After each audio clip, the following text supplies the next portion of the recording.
აჭარის კერძო და საჯარო სკოლების მოსწავლეებისთვის საგნობრივი ოლიმპიადა დაიწყო. მასში მონაწილეობის სურვილი 1860 მოსწავლემ გამოთქვა. დღეს ოლიმპიადის მეორე ტურში ქართულ ენასა და ბიოლოგიაში 645 მოსწავლე ჩაერთო. ოლიმპიადა მე-7-დან მე-12 კლასის მოსწავლეებისთვის 6 საგანში ტარდება. ესენია ქართული ენა და ლიტერატურა, ინგლისური ენა, მათემატიკა, ფიზიკა, ქიმია, ბიოლოგია. რაც შეეხება რუსული ენის სექტორის მოსწავლეებს, მათთვის ოლიმპიადა ფიზიკაში, მათემატიკაში, ქიმიასა და ბიოლოგიაში რუსულ ენაზე ჩატარდება. საგნობრივი ოლიმპიადა აჭარის განათლების სამინისტროს მხარდაჭერით მე-4 წელია ხორციელდება.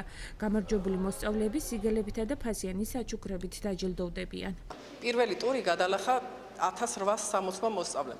ბარიერი განსაზღვრული იყო დებულების შესაბამისად მონაწილე მოსწავლეთა სარეიტინგო სიის 15%. ამას შეადგინა უკვე 1860 მოსწავლე. დღეს მესამე დღეა ტურისა, მეორე ეტაპის მესამე დღეა. ფიზიკაში და ქიმიაში უკვე ჩატარდა. დღეს დღის პირველ ნახევარში გვაქვს ქართულ ენასა და ლიტერატურაში, რომელშიც მონაწილეობას ღებულობს 645 მოსწავლე და დღეს გამოცხადება არის 95%, ასე რომ მე ვფიქრობ, დღეს წარმატებული დღე გვაქვს.